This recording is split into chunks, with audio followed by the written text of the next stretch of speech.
Hey there! Welcome back to this History of Maddox and Friends docu-commentary of sorts, and now we reach the hiatus. As I stated before, no, I wasn't intending for this to be a thing, just a couple of months break before I jumped right into making the next one. But basically, a perfect storm of negative or divergent experiences occurred within my life that seemed to end Maddox and Friends seemingly indefinitely. During the last 2 or 3 cartoons that I was making, I was well into my time at 6th form, which is without hyperbole the worst period of my life so far.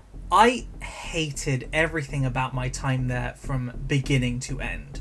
All of the subjects were way too generalised and not geared towards my abilities whatsoever. All of my friends had moved on to different places, so I had no outlet for levity. And I was being harassed and bullied by unsympathetic teachers and fellow students alike. And all of this just crippled my creative drive. Outside of 6th form, Adam and Holly weren't visiting anywhere near as frequently as they used to, and the death of Bam Bam later in the year left me conflicted as to whether or not I should keep including her in the cartoons, if any more were to be made. Also, that whole personal family drama I mentioned earlier was starting to kick off, and it started to make me wonder if it was worth even including other people in my creative vision at all. Now, that's not to say that there weren't any attempts at jump-starting the series again, because I did end up going to college and taking the animation course there, which certainly fit my skill set way better, and I definitely felt far more socially relaxed, but it was focused on 3D animation, not 2D. Now, that wasn't an issue or even really a hindrance to me personally. I really enjoyed my time on the course and it taught me a lot, but for Maddox and Friends, this was a big hurdle that it just never got over. I did set out with the goal of maybe potentially transforming Maddox and Friends into a 3D animated series, and that's why Peril in Playa Valley was a thing. It was me testing out the waters, but as you can probably tell from watching that video, I was still really ironing out the kinks. Like, Will is kind of off model, the movement is stiff in some places, I was still rendering it in 4:3 for some godforsaken reason, and the fact that I didn't know how to do like a mouth rig, making dialogue scenes an impossibility, yeah, no, I really needed to practice before I even contemplated making a full Maddox and Friends episode in this medium. With that in mind, I decided I wouldn't even attempt making another Maddox and Friends episode until I had honed my craft to an acceptable standard where I could realise Maddox and Friends effectively in a 3D medium. And that's why Maddox Productions 1 went through a phase of just having a lot of non-Maddox and Friends related videos for a few years. So yeah, I kind of forgot about Maddox and Friends because 3D animation was my creative outlet now. But over time, I realised that my strength with 3D animation is environment design, prop design, like modelling of inanimate objects basically. Meaning that, well, I wasn't awful at character animation, but it just wasn't my strong point, so that wasn't helping with the prospect of Maddox and Friends potentially becoming 3D, and anytime I tried making the 2D character designs in a 3D space, it just never felt right. I always felt like the design was off and I wasn't realising it effectively. I mean, that's not to say that the Maddox and Friends style couldn't work in 3D, I imagine it really could, but it was outside my capabilities, I can't do it.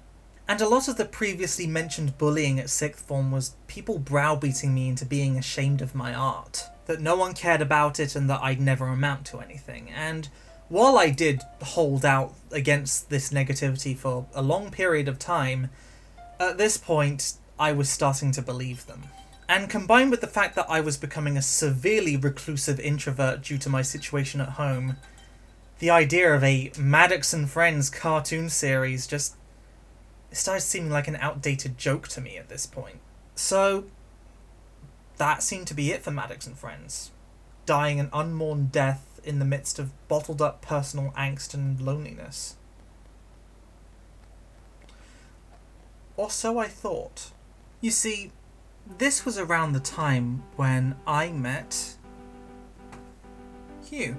Now, I could write a dedicated thesis on Hugh alone, and how our bond not only saved me from a very dark place, but how I in return saved him from his own unpleasant situation. But in short, we were the light at the end of the tunnel for each other, and we helped each other get back on our feet after years of being stuck in defeatist, toxic, self-loathing places. And one of the many, many positives that he has brought to my life is the fact that he was the instigator for Maddox and Friends coming back.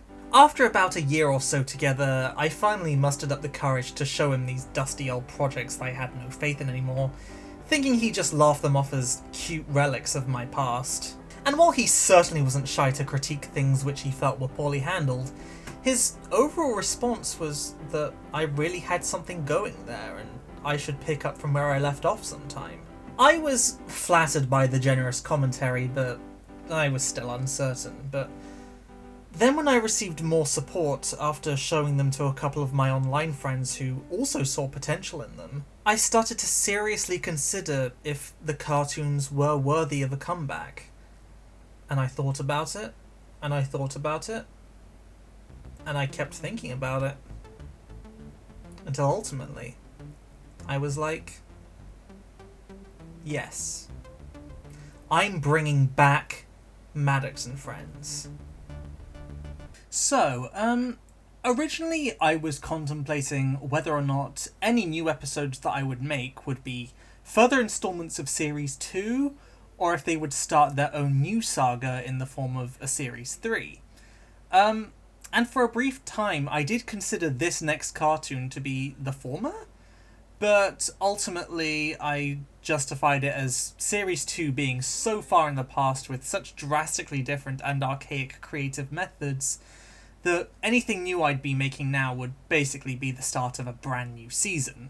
And after years of having used Premiere Pro at college, I knew that going back to Windows Movie Maker, that would be a regressive and flat-out stupid move to make. So, I got the superior Adobe software at home and I set to work on a new cartoon. Well, not quite, because at first I remade a few scenes from older cartoons, that's where that Phlegm Duck remade scene comes from, and all those other ones, to sort of test the waters and see if I really could commit to a return to 2D animation. And I thought that the remade scenes were pretty successful and impressive, so yeah, that was the green light. I would be making a new Maddox and Friends episode. Would it be the only one? Would it be the start of a new series? Who knows? The only real hurdle was that I wasn't in any form of consistent contact with the Friends or Holly at the time, and I didn't really want to go to the effort to contact them out of the blue just so they could contribute to the passion project of someone who they hadn't spoken to in years. That'd be awkward. But that said, though, Adam had moved into my house, and I felt like we had established enough of a casual bond for me to ask this favour of him. But I still felt like I needed another cast member for this cartoon, though. Like, a return episode, it can't just have two characters, can't it? But that's when I thought, why not involve Hugh? Because he meant a lot to me, and we had saved each other from the worst periods of both of our lives. And this was sort of a way for me to show him gratitude, and he enthusiastically accepted to appear in it. Now, I did record all of the dialogue in voice memos again, but this was the last occasion where I ever did that, because after this, I invested in a proper microphone for the sake of professionalism. And I was still drawing, like, individual frames and such, but I was putting a lot more work into the assets. So I was implementing blinking, I was implementing head turns, hand poses, far more mouth positions, and green screen effects so that I could animate the characters independent of the background art and then overlay them onto the background art in Premiere. And this would be the only cartoon which I would utilize this advanced method for. And this was also by far the longest production period of any Maddox and Friends episode, even to this day. Like, granted, I wasn't as obsessively committed to it as I had been with the previous ones. I was sort of like, some weeks I'd take off and then come back another week or something. But when all was said and done, this cartoon took about 6 straight months to make. But it was totally worth it, because I dare say, Happiness Shall Prevail, what you're seeing now, is probably the best Maddox and Friends cartoon I have done up to this point. And this episode really puts the passion in Passion Project, because I threw in references to all of the previous cartoons, including some of the shorts and episodes that I never even made. I wrote the story to allegorically comment on how I made Hugh's life better, and vice versa. And I even found ways to include Holly and the Friends via unused archive recordings. All while re-establishing my world in probably the most impressive way I have ever done. And when I ultimately finished and posted this cartoon, I was anxious over the response because, you know, as I said, I'd kind of been conditioned to be ashamed of my art. But I was so elated when it ended up receiving positive reactions.